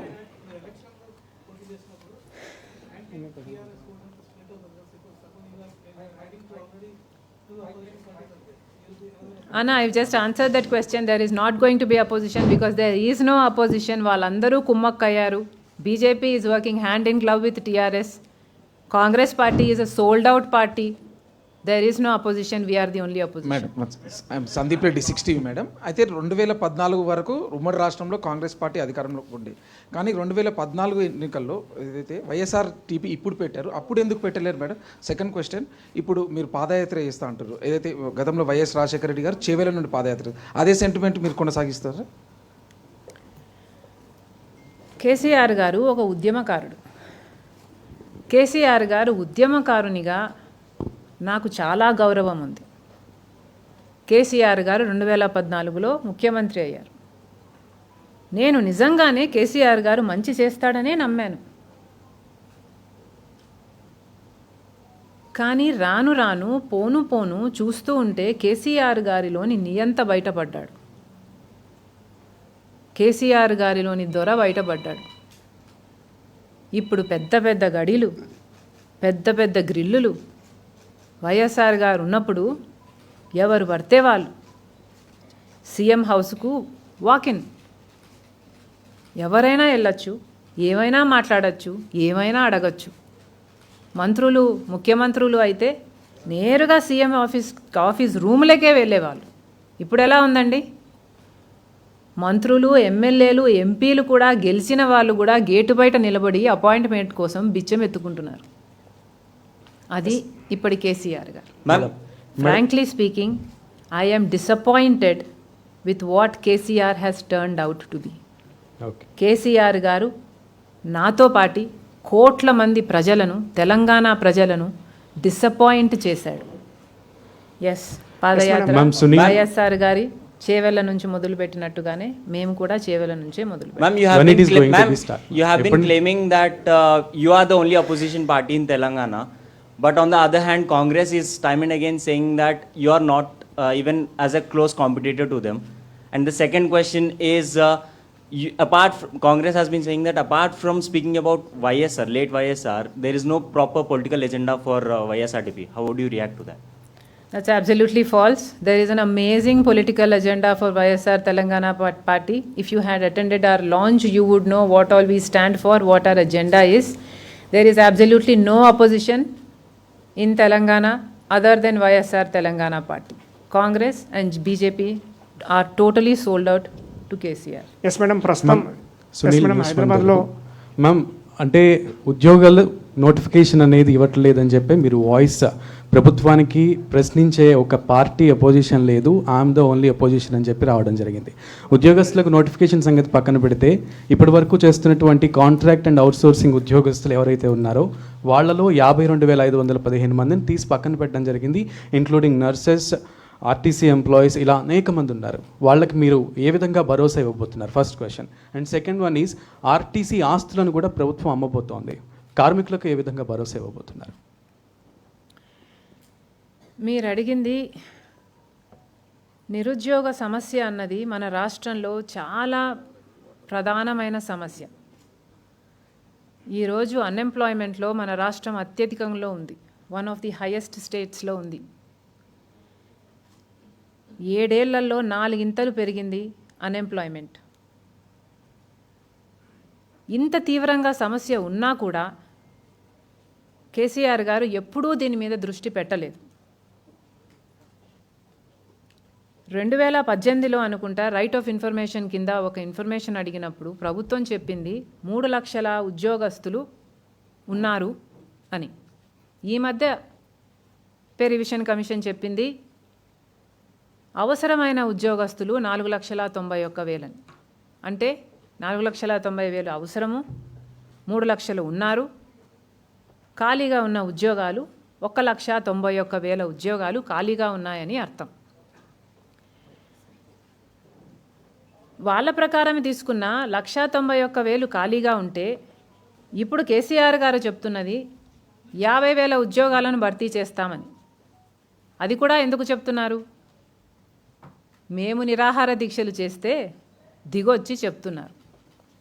కానీ ఈ 50,000కు ఈ నెంబర్కు అసలు లాజిక్ ఉందా, అర్థం ఉందా? 50,000 ఉద్యోగాలు భర్తీ చేయడం ఏంటండి? 2 లక్షల ఉద్యోగాలు భర్తీ చేయాల్సినప్పుడు 50,000 ఉద్యోగాలు మాత్రమే భర్తీ చేస్తామంటే అంటే ఒక్కొక్కడికి అప్లై చేసేవాడికి ఉద్యోగం వచ్చే ఛాన్సు 1/4కు పడిపోలేదా? మరి వాడిలో నిరాశ పెరగదా? ఆత్మహత్యలు చేసుకోరా? ఏం లాజిక్ ఉందండి కేసీఆర్ గారు మీకు? 1,91,000 ఉద్యోగాలు ఖాళీగా ఉన్నాయని పే రివిజన్ కమిషన్ చెప్తుంటే 50,000 ఉద్యోగాలు నింపడం ఏమిటండి? మళ్ళీ అది కూడా లెక్క తేలలేదట. మళ్ళీ 4 రోజులకు మళ్ళీ మీటింగ్ అట. సంవత్సరానికి 7-8 వేల ఉద్యోగస్తులు రిటైరే అవుతారు. అంటే 5 ఏళ్లలో కనీసం 50,000 మంది రిటైర్ అయ్యారు. వాళ్ళని భర్తీ చేస్తున్నారా మీరు? లేకపోతే అన్నట్టు అవుట్సోర్సింగ్ కానీ, ఉపాధి హామీ ఫీల్డ్ అసిస్టెంట్లు అయితేనేమి, భగీరథ ఇంజనీర్లు అయితేనేమి, నర్సులను అయితేనేమి, ఇలా 52,000 మందిని తొలగించడం జరిగింది. ఆ భర్తీలను ఫుల్ఫిల్ చేస్తున్నారా మీరు? ఏం చేస్తున్నారండి? ఏమిటి ఈ లెక్క 50,000కి? వాళ్లకు మేము అండగా నిలబడతాము, వాళ్లకు మేము భరోసా కల్పిస్తాము, వాళ్ళ పక్షాన కూడా మేము పోరాటం చేస్తాము. కేసీఆర్ గారు చేసింది చాలా అన్యాయం. ఆర్టీసీ వాళ్ళకైనా, ఈ ఉద్యోగస్తులకైనా, కాంట్రాక్ట్ ఉద్యోగస్తులకైనా మేము వాళ్ళ పక్షాన నిలబడతాము, వాళ్ళ పక్షాన పోరాటం చేస్తాము, న్యాయం జరిగేంత వరకు పోరాటం చేస్తాము. ఉద్యోగాల కోసం కూడా. మేడం, రాష్ట్రంలో ఎస్సీ, ఎస్టీ, బీసీల మెజారిటీ ఎక్కువ ఉంది, అధికారం వాళ్ళకి అప్పచెప్తారా? రెండే క్వశ్చన్. ఇప్పుడు రేవంత్ రెడ్డి పాదయాత్ర చేస్తా అంటున్నాడు, బీజేపీ నుంచి బండి సంజయ్ పాదయాత్ర చేస్తున్నాడు, మీరు పాదయాత్ర చేస్తారు, ప్రజలు ఎవరిని విశ్వసిస్తారు?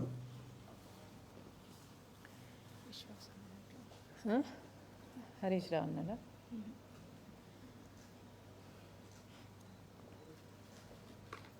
హరీష్ రావు కూడా అన్నట్టున్నారు కదా పాదయాత్రల గురించి. అసలు 54 లక్షల మందికి ఉద్యోగాలు ఇస్తే మేము ఎందుకు పాదయాత్రలు చేస్తాం? 38 లక్షల మంది రైతులకి రుణమాఫీ చేస్తే మేము ఎందుకు పాదయాత్రలు చేస్తాం? దళితులకు 3 ఎకరాల భూమి ఇస్తే మేము ఎందుకు పాదయాత్రలు చేస్తాం? కోవిడ్ వచ్చింది, పాపం కరోనాను ఆరోగ్యశ్రీలో చేరుస్తే మేము ఎందుకు పాదయాత్రలు చేస్తాం? ఫీజులు బోర్డు ఇచ్చేది 35,000, ఆ 35,000 కూడా ఇవ్వకుండా పాపం సర్టిఫికెట్లను వాళ్ళ దగ్గరే పెట్టుకున్నారు కాలేజ్ యాజమాన్యాలు. అవన్నీ రిలీజ్ చేస్తే మేము ఎందుకు పాదయాత్రలు చేస్తాం? బీసీలకు మీరు సరైన ప్రాతినిధ్యం ఇస్తే మేము ఎందుకు పాదయాత్రలు చేస్తాం? ఎస్సీ ఎస్టీలకు తగిన గౌరవం ఇస్తే మేము ఎందుకు పాదయాత్రలు చేస్తాం? అసలు మేము ఎందుకు పాదయాత్రలు చేస్తున్నామండి? సొల్యూషన్లన్నీ మీ దగ్గర పెట్టుకొని మేమెందుకు పాదయాత్రలు చేస్తున్నామని మీరు మమ్మల్ని అడగడం ఏమిటండి? సొల్యూషన్ మీ దగ్గరే ఉంది కదా, మీరు సాల్వ్ చేయొచ్చు కదా. మీరు సాల్వ్ చేస్తే మేము హ్యాపీగా ఇంట్లోనే కూర్చోవచ్చు కదా. మాకు పాదయాత్రలు చేయాల్సిన అవసరం ఏముంది? అత్త తిట్టిందని కాదట, పెద్ద కోడలు నవ్విందని బాధేసిందట. మీరు కదా అండి సొల్యూషన్ ఇచ్చేవాళ్ళు. మీరు సొల్యూషన్ ఇస్తే మేము పాదయాత్రలు చేయాల్సిన అవసరం ఏముంది? కాంగ్రెస్ పార్టీకి పాదయాత్ర చేయాల్సిన అవసరం ఏముంది? బీజేపీ పార్టీకి పాదయాత్ర చేయాల్సిన అవసరం ఏముంది? మాకు పాదయాత్ర చేయాల్సిన అవసరం ఏముంది? అయినా పాదయాత్ర అంటే అంత చిన్న చూపు ఎందుకండి మీకు? మీరు కూడా బయటికి వచ్చి, మీ గడిల్లో నుంచి బయటికి వచ్చి అలా కాలు బయట పెట్టి ప్రజలు ఏం చేస్తున్నారు అని మీరు గమనిస్తే, మీరు అడిగితే, మీకు తెలిస్తే అప్పుడు కదా మీరు స్పందించేది. మీరేమో సుఖంగా ఉండాలి, ప్రాజెక్టుల రేట్లు అమాంతంగా పెంచాలి, ఆ డబ్బులన్నీ తినాలి, అవి ఖర్చు పెట్టుకోవడంలో బిజీగా ఉండాలి. మేము పాదయాత్రలు చేయాలి. ఎవరికి చెప్తున్నారండి హరీష్ రావు గారు? ఏం రాజకీయాలండి ఇవి? ఇదే హరీష్ రావు గారు ఒకప్పుడు పెట్రోల్ పోసుకొని అగ్గిపెట్టేది అని అడిగినవాడు. ఈయన రెచ్చగొడితే ఎంతమంది తర్వాత బలిదానాలు చేసుకున్నారు. పెట్రోల్ తెచ్చుకున్నోడికి అగ్గిపెట్ట తెచ్చుకోవాలని తెలియదా అండి? ఎవరి చెవిలో పువ్వు పెడుతున్నారండి?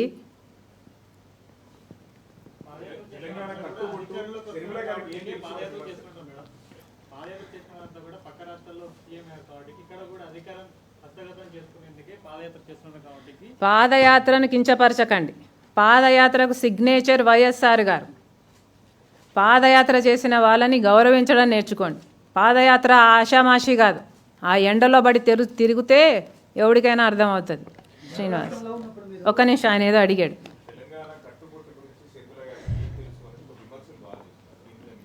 అండ్ వన్ మోర్, అదే కంటిన్యూయేషన్ దానికి సంబంధించి మతానికి సంబంధించిన ప్రస్తావన శ్రావణి మైక్ నీ చేతిలోనే ఉంది, నెక్స్ట్ నీకే. హోల్డ్ ఇట్, దాని కంటిన్యూయేషన్. Hold it.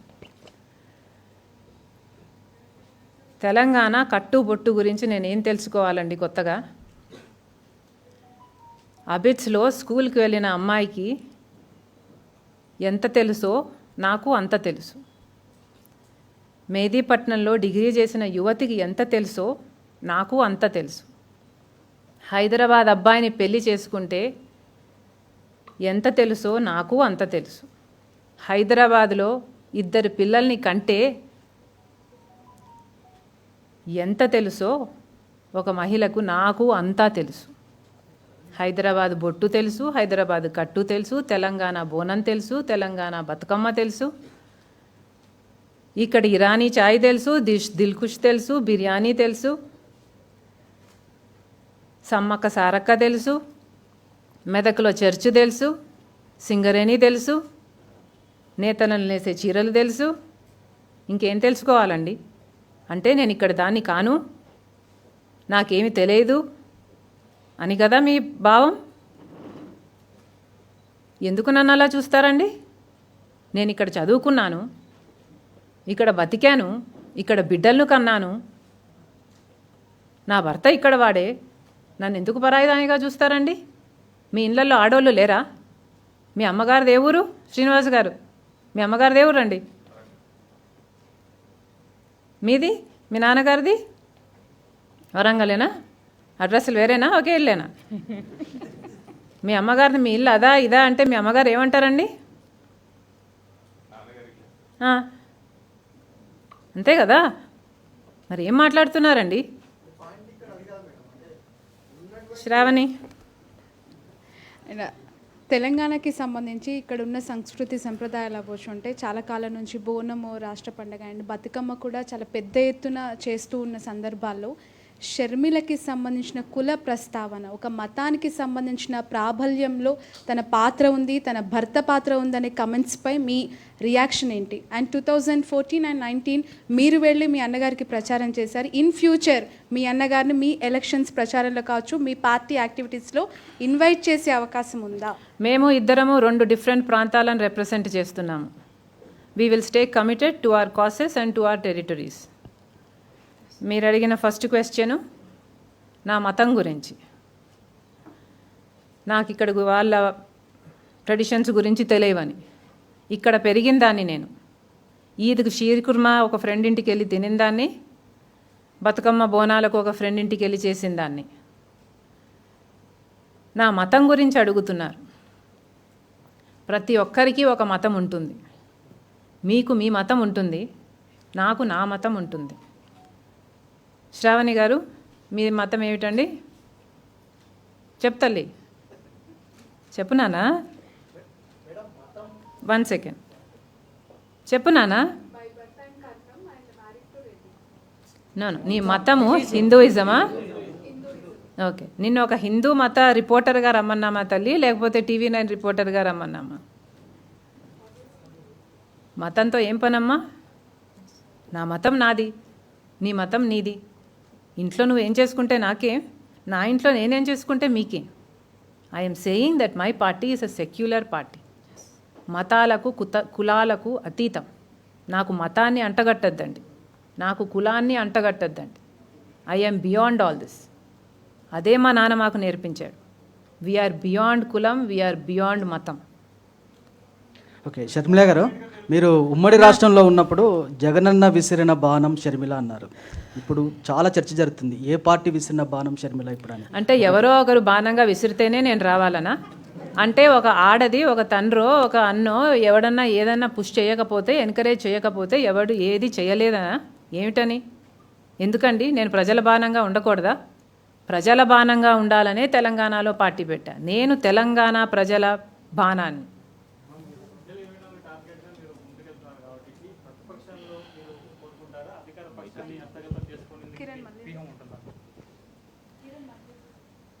మేమే ప్రధాన ప్రతిపక్షం అవుతాము. ప్రధాన ప్రతిపక్షంగా ఇప్పటి నుంచి అయ్యి మేము పోరాటం చేసి ప్రజల ఆశీర్వాదాన్ని కోరుతాము. వారు మమ్మల్ని నమ్మి విశ్వసిస్తే వాళ్ళకు నమ్మకంగా అధికారం చేపట్టి వాళ్ళకు సేవ కూడా చేస్తాం. అదే మా లక్ష్యం. కోసం సంక్షేమం కోసం వైఎస్ఆర్టీపీ తెస్తుందని చెప్పారు. రాజనరాజం స్ట్రాటజీ అంటున్నారు. అయితే వచ్చే ఎన్నికల్లో ఈ స్ట్రాటజీ పనిచేయకుండా పోతే మన పార్టీ లైవ్లో ఉంటుందా, లేకపోతే చిరంజీవి పార్టీ లాగా ప్రజారాజ్యం మాదిరిగానే షటర్ మూసేస్తారా? ఒకటి. రెండవది, దేశంలో ప్రాంతీయ పార్టీలన్నీ కుటుంబ పార్టీలుగా ఉంటున్నాయి ఆల్మోస్ట్ ఎక్కువగా. అయితే మన తెలంగాణలో మీరు పెట్టిన వైఎస్ఆర్టీపీ కూడా అలాగే ఉంటుందా? నేను ఇంతకు ముందు కూడా చెప్పాను, ఇది ఒక ఆర్గనైజేషన్. నేనున్నా లేకున్నా కూడా ఈ పార్టీ నడుస్తుంది. అయినా ప్రజలు మా సంక్షేమాన్ని, మేము చెప్పే అజెండాను నమ్మరు అని మీరు ఎందుకు అనుకుంటున్నారు? అసలు ఒక్కసారి ఆ జెండాను చూసారా? ఒక్కసారి ఆ జెండాను చూడండి. లాంచ్లో మేము చెప్పింది ఏమిటి? సంక్షేమం, సమానత్వం, స్వయం సమృద్ధి.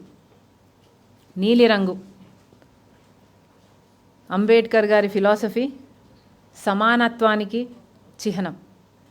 పాలపిట్ట రంగు స్వయం సమృద్ధికి, తెలంగాణ శుభానికి సంకేతం. మధ్యలో వైఎస్ఆర్ గారు సంక్షేమానికి సంతకం. ఇవన్నీ తెలంగాణలో అచీవ్ చేయడానికే మేము పార్టీ పెట్టాం. డెఫినెట్గా మేము సక్సెస్ అవుతాం, అందులో నాకు అనుమానమే లేదు.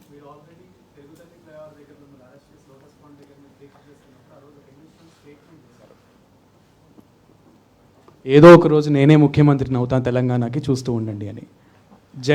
ఎజెండా ప్రకటించక ముందే ముఖ్యమంత్రిని అవుతానని స్టేట్మెంట్ ఇచ్చారు. ఆవిడ అది ఒక ఎమోషనల్ స్టేట్మెంట్ మాత్రమే, దానికి ఏం శాంటిటీ లేదు అని చెప్పినటువంటి వాళ్ళందరికీ మీరు ఏం సమాధానం ఇవ్వబోతున్నారు? మీరు అడుగుతున్నది ఏదో ఒక రోజు నేను ముఖ్యమంత్రిని అవుతాను, నేను పవర్ హంగ్రీ. ఫైన్, నేను అప్పటికి అజెండా కూడా ప్రకటించలేదు. అయినా కూడా నేను ముఖ్యమంత్రిని అవుతాను అని చెప్పాను. సో నేను పవర్ హంగ్రీ అని నన్ను ఆరోపిస్తున్నారు.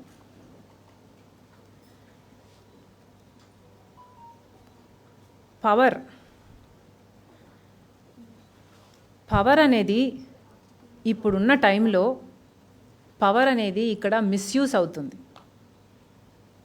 తెలంగాణలో పవర్ని అబ్యూజ్ చేస్తున్నారు. పవర్ని వాళ్ళ స్వార్థానికి వాడుకొని వాళ్ళు డబ్బులు సంపాదించుకోవడానికి వాడుకుంటున్నారు. ఇక్కడ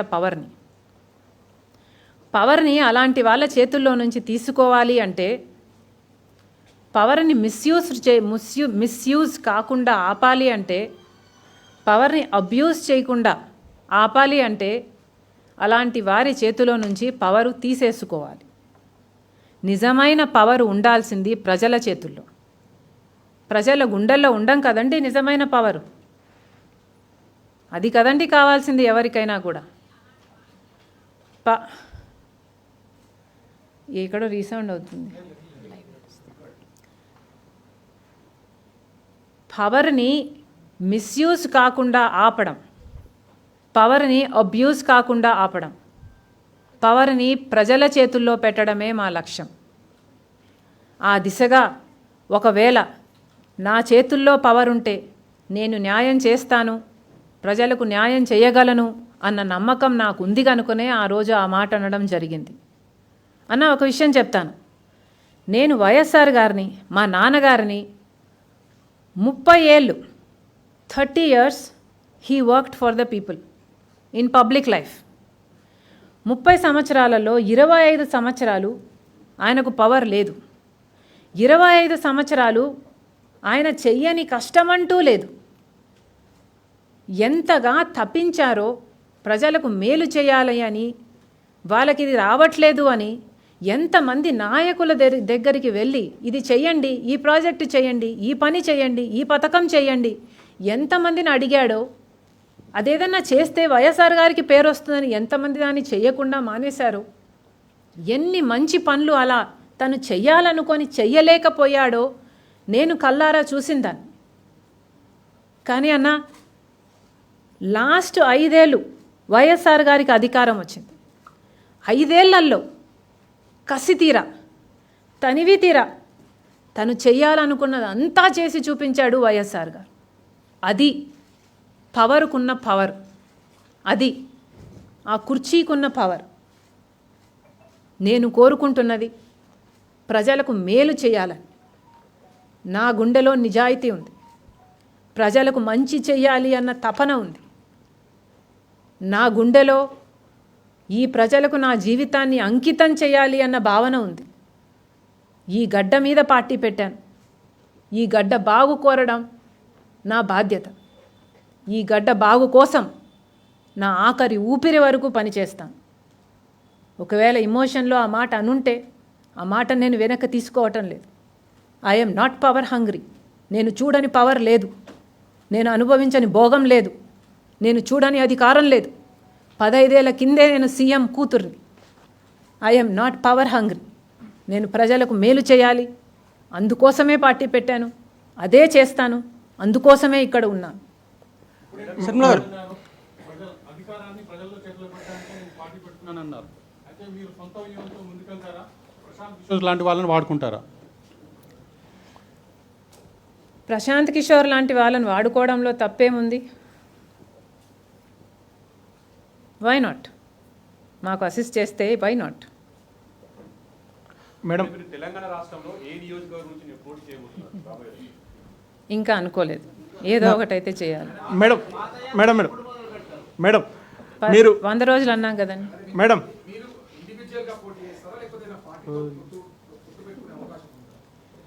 మళ్ళీ చెప్తున్నాను, నాకు ఇతర పార్టీలు చేస్తున్నవి నచ్చకనే ఒక పార్టీ పెట్టాను. ఇతర పార్టీలలో ఉన్న నాయకులు ఫెయిల్ అయ్యారు కనుకనే నా పార్టీని పెట్టి నేను కొత్త నాయకులను లేపుకుంటున్నాను. నాకు ఇతర పార్టీలు అవసరం లేదు, యంగ్ తరంగను లేపుతాం. మేడం, మీరు పదే పదే కేసీఆర్ పాలనను చాలా విమర్శిస్తున్నారు, కానీ కేంద్రం మీద విమర్శలు చేయడానికి కానీ కేంద్రం చేస్తున్న తప్పులను ఎత్తి చూపడానికి కానీ షర్మిలకు ధైర్యం రావడం లేదా అని చెప్పేసి అధికార పార్టీలో కొంతమంది నాయకులు చెప్తున్నారు.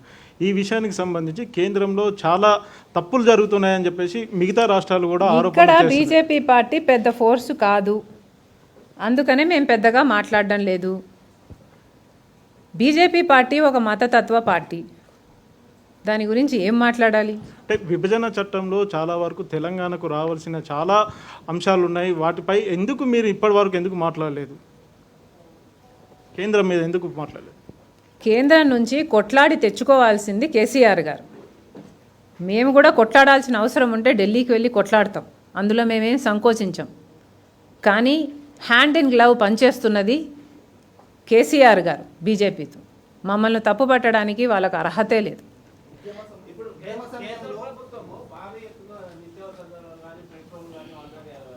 దాని మీద కూడా మీరేం స్పందించట్లేదు. మీరు బీజేపీ పెట్టించేది పార్టీ అని కొంత అనుమానం లేదన్నా. మిడిల్ క్లాస్కి అయితేనేమి, ఎవరికైనా కూడా పెట్రోల్ ధరలు పెంచడము, అగ్రికల్చర్కైనా, ఎవరికైనా కూడా, గూడ్స్కైనా, ట్రావెల్కైనా, దేనికైనా కూడా ఇది పద్ధతి కాదు. ప్రజల నడ్డి విరచడం పద్ధతి కాదు. బీజేపీ వైఖరిని మేము ఖండిస్తున్నాం. ఒకవేళ లాంచ్లో మేము ఒకవేళ బీజేపీ గురించి ఎక్కువ మాట్లాడలేకపోయి ఉంటే, ప్రాబబ్లీ టైం లేకనో లేకపోతే మిస్ అయ్యి మాట్లాడలేదేమో. మేము బీజేపీకి వ్యతిరేకం, మేము కాంగ్రెస్ పార్టీకి వ్యతిరేకం, మేము టీఆర్ఎస్ పార్టీకి వ్యతిరేకం. మేడం మీ పోటీ ప్రధానంగా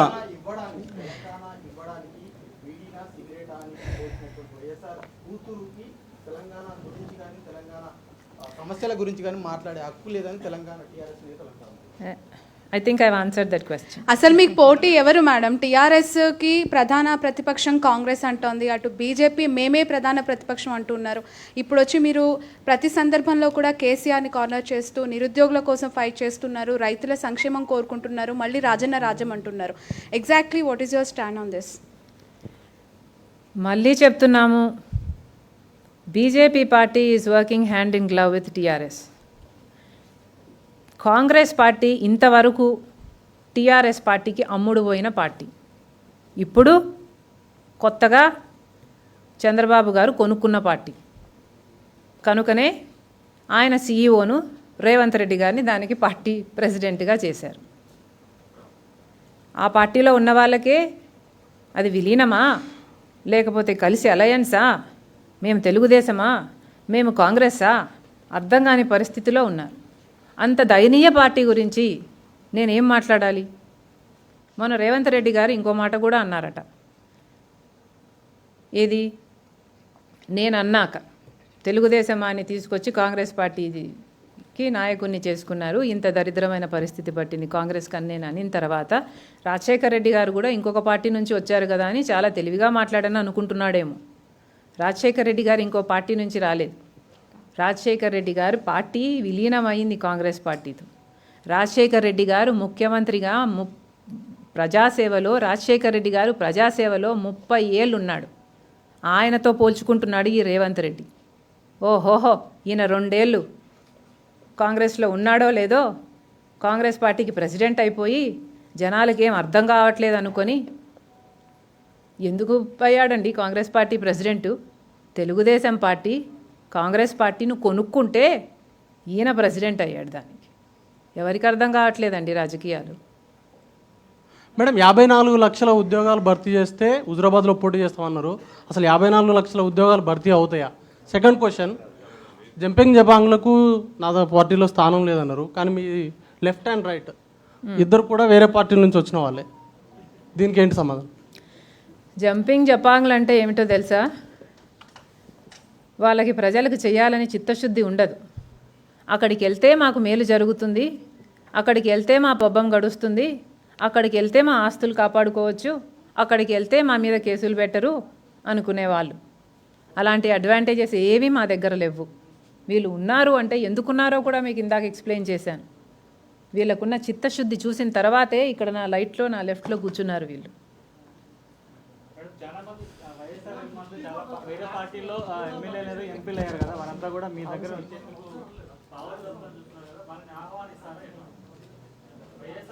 చాలా పార్టీలో ఎమ్మెల్యే ఎంపీలు ఇప్పుడు కొనసాగుతున్నారు, వారంతా మీ దగ్గరికి వచ్చేందుకు నెరవేరిక కొంత మంత్రాన్ని కొనసాగిస్తున్నారని చెప్తున్నారు కదా. ఎవరైనా సరే మేము పిక్ అండ్ చూస్ చేసుకుంటాం.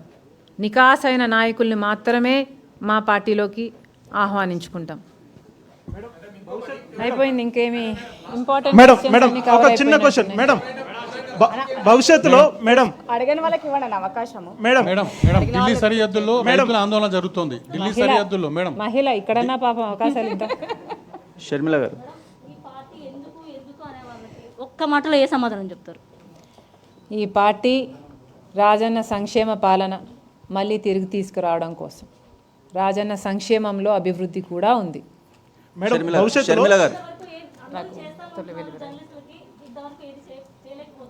చెప్పండి.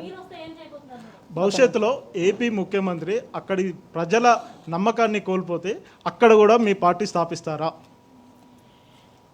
ఇది వైఎస్ఆర్ తెలంగాణ పార్టీ అన్నది నేను తెలంగాణలో కనుక్కున్న సమాచారం మేరకు మేము గ్యాదర్ చేసిన ఇన్ఫర్మేషను, సర్వేస్ మీద బేస్ చేసి సైంటిఫిక్గా గ్యాదర్ చేసిన ఇన్ఫర్మేషన్ ఆధారంగా ఇక్కడ ప్రజలు రాజన్న రాజ్యాన్ని కోరుకుంటున్నారు అని ఎస్టాబ్లిష్ అయిన తర్వాతనే ఇక్కడ పార్టీ పెట్టడం జరిగింది. ఈ పార్టీ తెలంగాణ గడ్డ మీద పెట్టింది కనుక తెలంగాణ ప్రజల కోసం చిత్తశుద్ధితో పనిచేస్తుందని మీ ద్వారా మళ్ళీ మాటిస్తున్నాను. ఒక్క నిమిషం షర్మిల గారు, ఒక్క నిమిషం. Lunch is also ready.